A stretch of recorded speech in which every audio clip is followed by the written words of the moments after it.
Après avoir passé des décennies à scruter les arcanes de la vie politique, à analyser les moindres soubresauts des grandes figures de pouvoir, je pensais sincèrement avoir tout vu.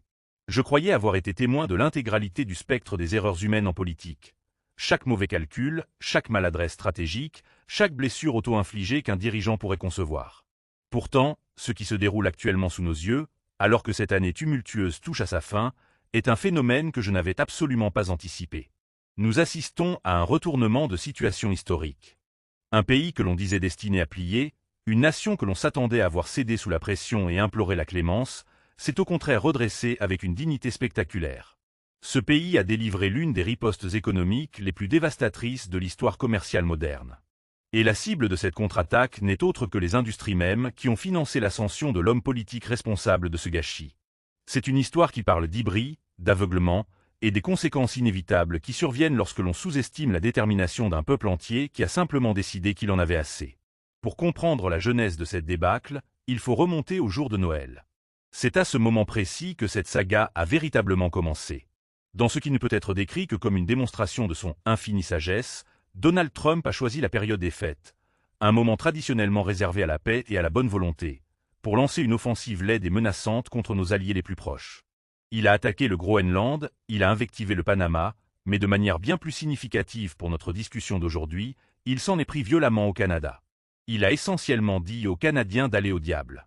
Il a lancé cette idée absurde et provocatrice, selon laquelle le Canada devrait être annexé comme le 51e État américain. Il a menacé leur souveraineté nationale, leur économie et leur identité même en tant que nation indépendante. Face à une telle agression diplomatique, quelle a été la réaction de l'establishment républicain? Que avons-nous entendu de la part de Mitch McConnell, le leader du Sénat et sénateur du Kentucky, un État dont l'industrie phare était sur le point de se faire pulvériser? Rien. Absolument rien. Un silence assourdissant. Pas un seul mot de condamnation. Pas la moindre reconnaissance que menacer l'un de nos plus grands partenaires commerciaux le jour de Noël n'était peut-être pas la stratégie la plus judicieuse. Je l'ai maintes fois répété, et je le maintiens. Donald Trump souffre d'une incompréhension fondamentale de la nature humaine. Il opère selon cette hypothèse bizarre que brutaliser les gens, les menacer et les bousculer va, d'une manière ou d'une autre, les inciter à vous respecter et à vouloir faire des affaires avec vous. C'est la mentalité classique de l'intimidateur de cours de récréation, celui qui est sincèrement confus et blessé lorsque personne ne vient à sa fête d'anniversaire. On ne peut pas menacer les gens pour obtenir leur amitié. On ne peut pas intimider une nation fière pour lui extorquer des accords commerciaux favorables indéfiniment. C'est une leçon que Trump n'a jamais saisie. Les gens ripostent. Ils s'organisent. Ils trouvent des alternatives. C'est exactement ce qui s'est passé avec le Canada. Le peuple canadien, furieux d'être traité comme un vulgaire État vassal, a répondu par ce qui est décrit aujourd'hui comme le plus grand boycott de consommateurs de mémoire récente. Ils n'ont pas eu besoin que leur gouvernement leur dicte leur conduite. Ils n'ont pas attendu de législation ou de barrières commerciales officielles. Ils ont simplement, collectivement, cessé d'acheter des produits américains. Ce qui rend cette situation fascinante, et qui expose l'incapacité totale de Trump à anticiper les coups d'après, c'est la précision chirurgicale de ce boycott. Les Canadiens n'ont pas ciblé les produits américains au hasard. Leur réponse était stratégique, focalisée. Elle a frappé de plein fouet les industries qui avaient traditionnellement soutenu les candidats républicains, et Trump en particulier. L'industrie du bourbon, celle du vin, des secteurs qui avaient inondé les coffres de campagne républicains, se retrouvent soudain face à une crise existentielle. Ce n'était pas un accident. C'était une réponse coordonnée conçue pour faire ressentir aux facilitateurs de Trump les conséquences directes de leur choix politique. Et laissez-moi vous dire, ces conséquences sont dévastatrices. Nous parlons d'une industrie qui pèse 9 milliards de dollars dans le seul État du Kentucky et qui est aujourd'hui en chute libre. Jim Beam, l'un des noms les plus emblématiques des spiritueux américains, ferme sa distillerie principale pour l'intégralité de l'année prochaine. C'est une installation qui fonctionnait en continu depuis 1935. Aujourd'hui, 1500 travailleurs syndiqués font face à l'incertitude totale concernant leur avenir. Et pour quelle raison? Pour satisfaire l'ego de Donald Trump. Les excuses avancées par l'industrie du bourbon pour justifier cette débâcle frisent le comique par leur désespoir. Ils prétendent que la fermeture est due à des améliorations du site.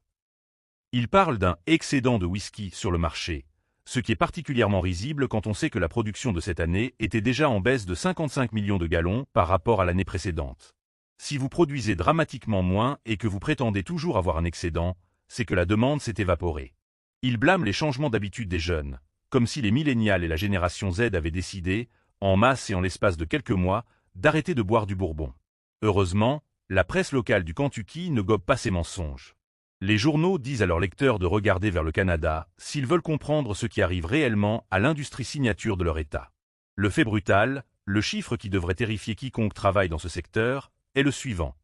Les États-Unis ont perdu 85% de leur marché d'exportation de Bourbon vers le Canada cette année. 85%. Ce n'est pas un ralentissement cyclique, ce n'est pas une correction de marché. C'est un effondrement total. Ce qui rend la situation encore plus alarmante pour les producteurs américains, c'est la nature même du fonctionnement des marchés. Historiquement, le Bourbon était un produit de base fiable dans les restaurants et les bars canadiens. Les barman attrapaient la bouteille de Jim Beam par réflexe pour préparer un cocktail. C'était le choix par défaut, automatique. Mais voici la vérité sur les choix par défaut. Une fois que vous brisez cette habitude, une fois que vous forcez les gens à chercher des alternatives, ils découvrent souvent qu'ils aiment ces alternatives tout autant, voire davantage. Des rapports nous parviennent de l'industrie de la restauration canadienne. Les consommateurs explorent les whiskies canadiens, irlandais et d'autres spiritueux qu'ils n'auraient jamais considérés auparavant. Et ils répondent positivement. Pire encore pour les Américains, les consommateurs canadiens regardent désormais ce qu'il y a dans leur verre avec une conscience politique. Ils rejettent activement le Bourbon américain par principe. Cette part de marché, une fois perdue, ne reviendra pas par magie si la situation politique change. Les habitudes de consommation sont tenaces, sticky, et la fidélité à une marque, une fois trahie, est incroyablement difficile à reconstruire. La cascade de dommages à travers l'industrie américaine est remarquable. La fermeture de Jim Beam n'est que le symptôme le plus visible d'une maladie profonde. Jack Daniels, une autre icône, a annoncé des licenciements en août, citant une baisse de 65% des ventes vers le Canada. Et c'était avant que la situation ne s'aggrave vraiment. Avec un marché global en baisse de 85%, on ne peut qu'imaginer l'horreur de leurs chiffres internes actuels. Ce sont des marques construites sur des générations, synonymes de la culture américaine, qui se font démanteler systématiquement par un mouvement de consommateurs que Trump n'avait jamais envisagé comme possible. Dans son esprit, les pays et les consommateurs doivent simplement accepter ces exigences.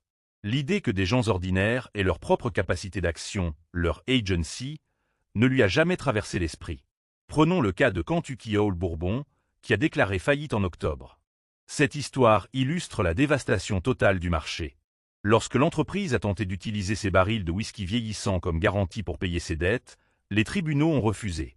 Le juge a émis une déclaration qui fait froid dans le dos. Le marché des barils est dans un état si sombre qu'il serait impossible de vendre cet inventaire sans une remise massive. Pensez à ce que cela signifie. Des barils de whisky vieillissants, traditionnellement considérés comme des actifs précieux prenant de la valeur avec le temps, sont désormais essentiellement sans valeur. Pour mettre cela en perspective historique, il y a 10 ans, le whisky américain vivait un âge d'or. Exportation en hausse, nouvelles distilleries, investissement massif. Les analystes ne voyaient aucune fin à la croissance. C'était un symbole de l'artisanat américain. Tout cela est parti. Détruit par l'ego d'un seul homme qui pensait pouvoir intimider une nation entière. Et les entreprises qui l'ont soutenu paient maintenant l'addition. Comme disait mon père, on récolte ce que l'on sème.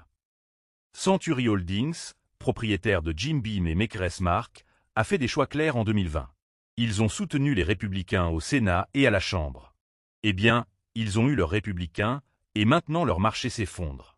Il y a une certaine justice poétique là-dedans. Mais ce qui est particulièrement révoltant, c'est la complicité de la classe politique américaine. Ils ont observé un prédateur, un escroc dont la carrière a été soutenue par de l'argent douteux, et ils n'ont rien dit. Ils l'ont protégé.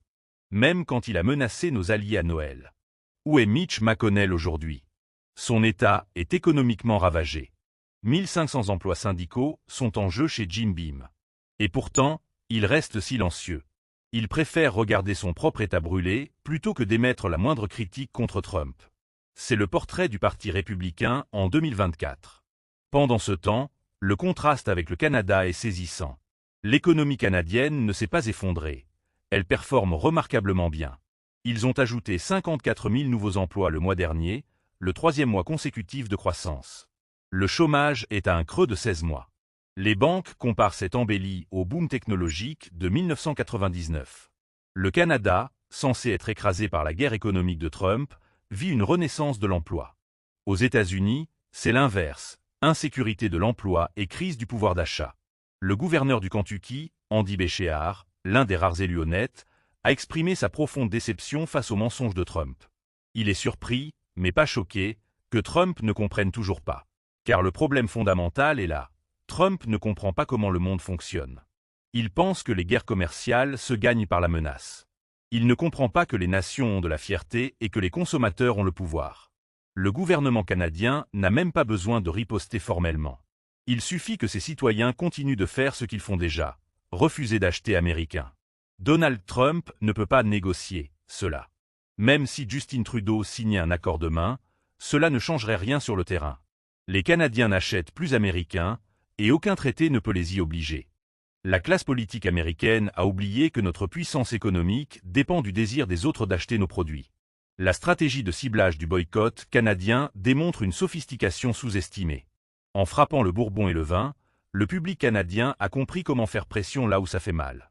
Si vous voulez que les politiciens républicains lâchent Trump, vous devez faire souffrir leurs donateurs.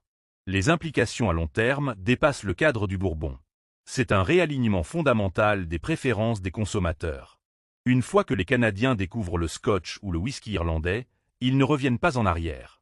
Il ne faut pas oublier le coût humain. Au-delà des parts de marché, ce sont de vraies vies qui sont bouleversées. Les 1500 travailleurs de Jim Beam n'ont pas tous voté pour cette guerre commerciale. Mais ce sont eux qui vont lutter pour payer leur hypothèque. C'est cela, le leadership sans responsabilité.